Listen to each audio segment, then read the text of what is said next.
Good morning student. हमारा subject क्या चल रहा था? Contract second.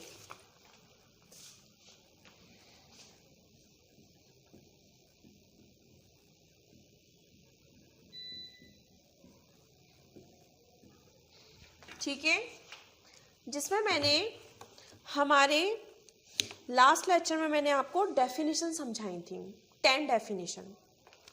ठीक है, आप लोगों को याद हो तो 10 डेफिनेशन समझाई थी। आज का जो टॉपिक होगा वो हमारा क्या होगा कि माल की विक्रय की परिभाषा। किसकी? माल के विक्रय की परिभाषा क्या होती है। ठीक है, फिर इसमें कैसे करते हैं, कैसे की जाती है, ये सब बताया गया है। तो माल की विक्रय की परिभाषा, आज का जो टॉपिक है हमारा वो कॉन्ट्रैक्ट ऑफ सेल क्या है?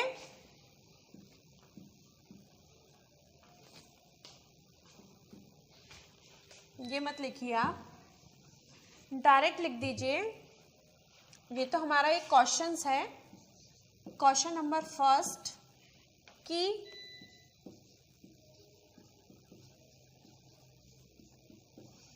कॉन्ट्रैक्ट ऑफ क्या? सेल क्या है। आज का जो हमारा क्वेश्चन है वो क्या है? कॉन्ट्रैक्ट ऑफ सेल क्या है, कैसे कर सकते हैं और इसकी संविदा के तत्व क्या है।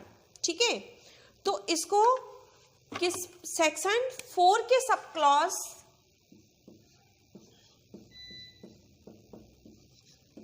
क्लॉज फर्स्ट में रखा गया है। ठीक है, इसकी डेफिनेशन पढ़ते हैं।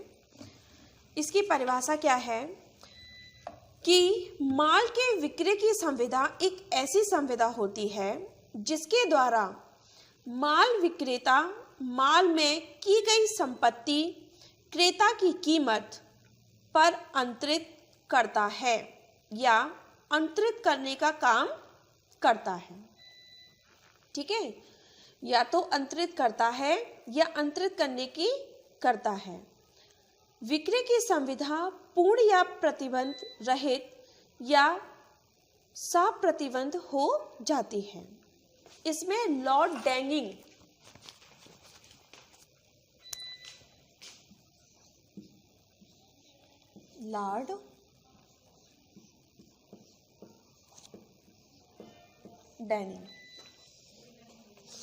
का कथन है कि विक्रय शब्द से धन के रूप में कीमत के बदले किसी वस्तु के संपूर्ण या सामान्य संपत्ति के अंतरण का अभिप्राय प्रकट होता है।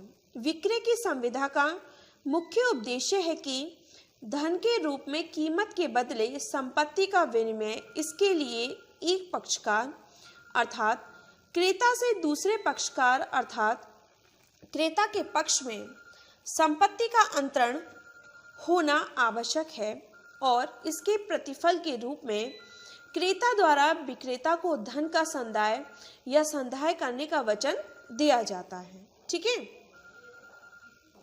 नेक्स्ट है ये किसमें? सेक्शन सब क्लॉज 4 के 2 में। ठीक है, अब बताया गया है नेक्स्ट जो है इसका वो क्या है? विक्रय की संविदा का ढंग। ठीक है, ये सेक्शन किस में है? 5 में। लिख लीजिएगा और साथ के साथ देखते भी जाएगा, स्क्रीनशॉट ले लीजिएगा। ठीक है, तो इसमें क्या बताया गया है कि माल की विक्रय अधिनियम की धारा 5 के अनुसार विक्रय की संविदा कीमत पर माल की क्रय या विक्रय करने के प्रस्ताव और उस प्रस्ताव की स्वीकृति के द्वारा की जाती है। संविदा माल के परिधान या तुरंत भुगतान या दोनों के लिए अथवा किस्तों में परिधान का भुगतान के लिए अथवा परिधान का भुगतान या तो दोनों के लिए उपबंध कर सकता है। ठीक है, इसमें नेक्स्ट एक केस है, एक केस बताया गया है। केस क्या है? मध्य प्रदेश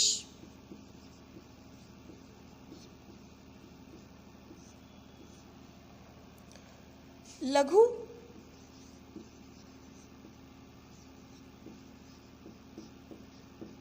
उद्योग वर्सेस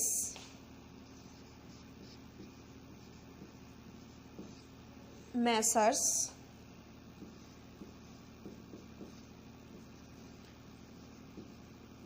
ग्वालियर स्टील सेल्स। ठीक है, ये केस बताया गया है, देख लीजिएगा, लिख लीजिए।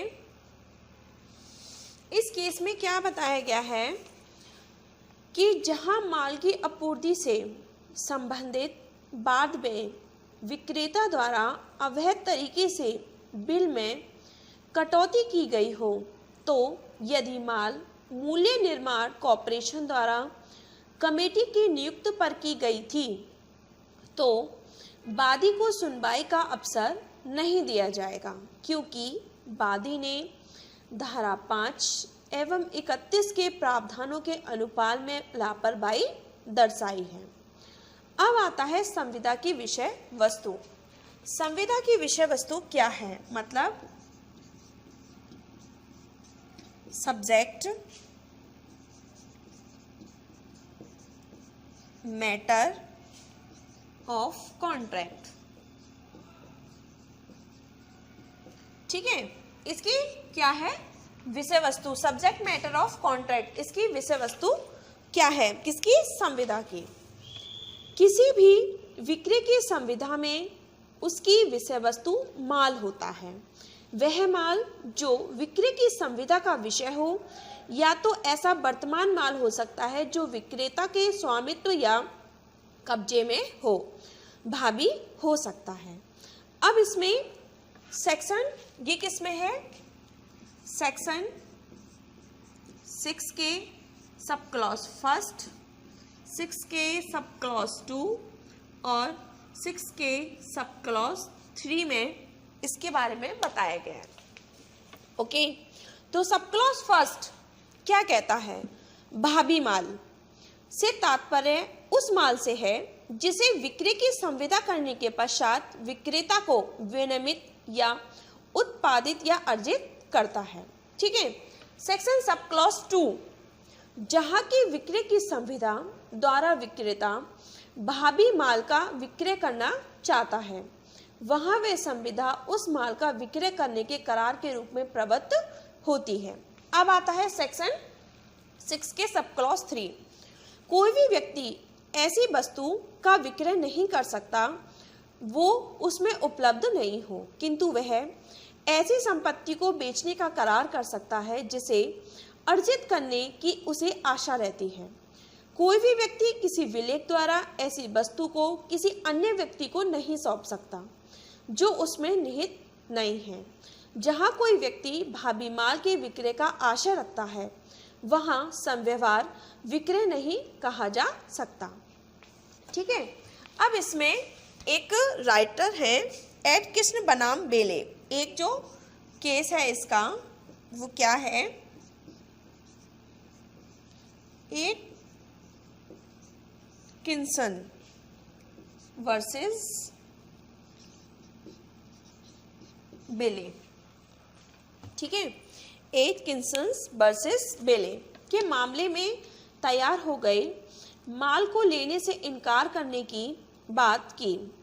इससे यह अभी निर्धारित किया गया कि कंपनी अनवरित नहीं हुई है, अतः सौदा किए गए और बेचे गए माल की कीमत के लिए दावा नहीं किया जा सकता, पर माल अस्वीकृत करने के विरुद्ध कर लिया जा सकता है। ठीक है। अब आते हैं इनके बिक्री की संविदा के सारवान तत्व। मतलब इनके तत्व क्या हैं? इनके तत्व निम्न टाइप से दिए गए हैं। अब हम क्या पढ़ेंगे? इनके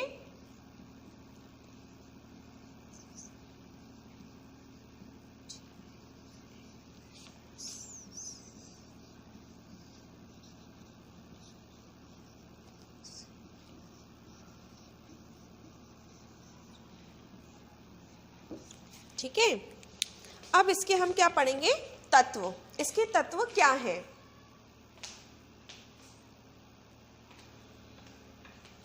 अब इसके हम तत्व पढ़ेंगे। तो तत्व क्या है? नंबर फर्स्ट, विक्री की संविदा का पहले आवश्यक तत्व यह है कि या तो इसमें संपत्ति का वास्तविक अंतरण हो या किसी शर्त का पूरा होने पर संपत्ति को किसी भावी तारीख पर अंतरण करने का करार किया गया हो। उदाहरण के लिए माल की कीमत का भुगतान या माल का परिधान किसी भावी तारीख पर करना। जहां तक माल की कीमत का भुगतान माल की तारीख पर करना, जहां तक कि माल का स्वामित्व विक्रेता के हाथ से क्रेता के हाथ तुरंत चला जाता है, और जहां की संपत्ति के स्वामित्व का अंतरण का किसी भावी तारीख पर होना निश्चित रहता है, वहां वह विक्रय का करार कहलाता है। सेकंड क्या है?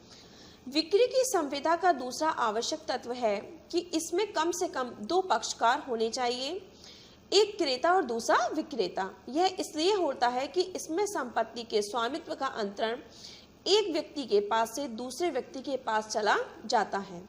विक्रेता तथा क्रेता अलग अलग व्यक्ति के होने चाहिए। नेक्स्ट, माल की बिक्री का तीसरा आवश्यक तत्व यह है कि इसमें संपत्ति के स्वामित्व का अंतरण होना या माल को अंतरित करने का करार किया जाना अनिवार्य होता है, केवल कब्जे का परिधान नहीं किया जाता। नेक्स्ट, माल की बिक्री की संविदा का चौथा आवश्यक तत्व यह है कि माल कीमत के लिए अंतरित किया जाता है, और यदि कीमत नहीं होती तो यह वस्तु विक्रय की संविदा नहीं माना जाता।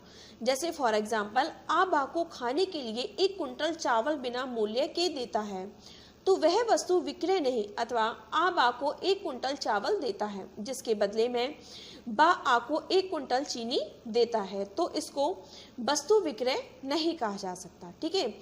जब किसी संविदा में केवल वस्तुओं का आदान प्रदान होता है तो वह माल विक्रय की संविदा न होकर विनिमय या वस्तु विनिमय होती है, परंतु यदि वस्तुओं के आदान प्रदान के लिए साथ साथ प्रतिफल का कुछ भाग धन के रूप में दिया जाता है तो ऐसी संविदा माल विक्रय की संविदा कहलाती है।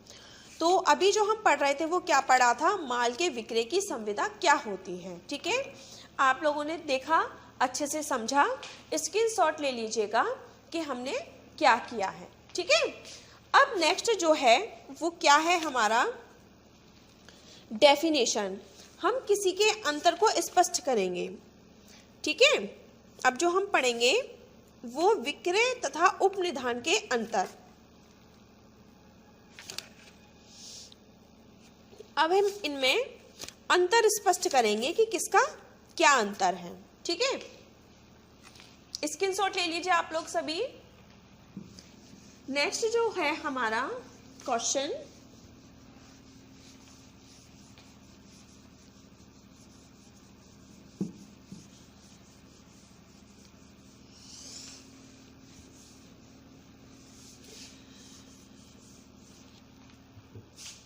इनके अंतर स्पष्ट करेंगे।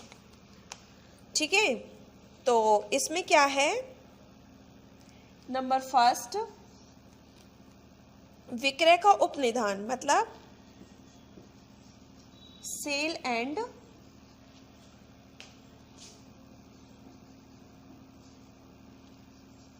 बिलमेंट। ठीक है। सेकंड है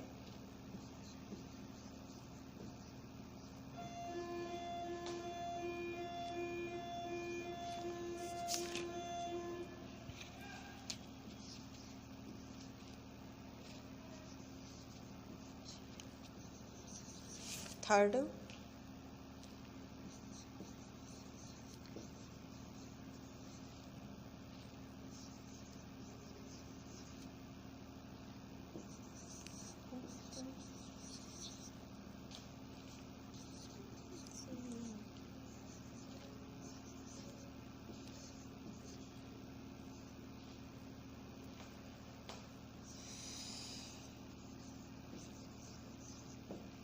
ओके।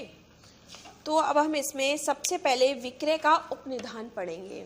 जो हमारी फर्स्ट हेडिंग है वो क्या है? विक्रय का निधान में अंतर क्या है? विक्रय में विक्रेता द्वारा क्रेता को माल में ही संपत्ति का अंतरण करना आवश्यक होता है, जबकि उपनिधान के मामले की संपत्ति में उपनिहिति में अंतरण होता है। सेकेंड, उपनिधान में एक व्यक्ति दूसरे व्यक्ति को एक संविदा पर तथा किसी उद्देश्य के लिए वस्तुएं सुपुर्द करता है तथा उद्देश्य के पूरा हो जाने पर दूसरा व्यक्ति वस्तु के लौटाने के लिए बाध्य होता है। विक्रय में क्रेता क्रय की गई वस्तु का स्वामी बन जाता है, अतः वस्तु को वापस करने का प्रश्न नहीं उठता। विक्रय में क्रेता वस्तु का स्वामी बन जाता है, उपनिधान में उपनिहित वस्तु का स्वामी नहीं बनता। ओके, नेक्स्ट क्या है हमारा? गिरवी, विक्रय तथा गिरवी। इसमें दो प्रकार से यह विक्रय के अंतर्गत जब माल क्रेता को अंतरित हो जाता है तो उसे 4 प्रकार के अधिकार होते हैं।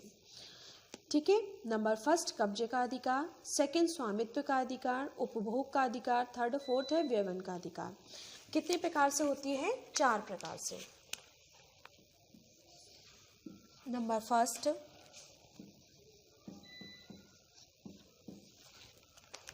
कब्जे का अधिकार,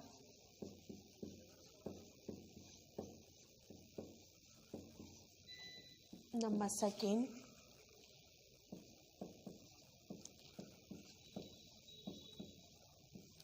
स्वामित्व का अधिकार,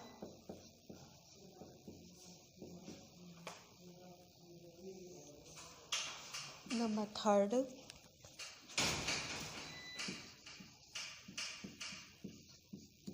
उपभोग का अधिकार, नंबर फिफ्थ है व्यवन का अधिकार।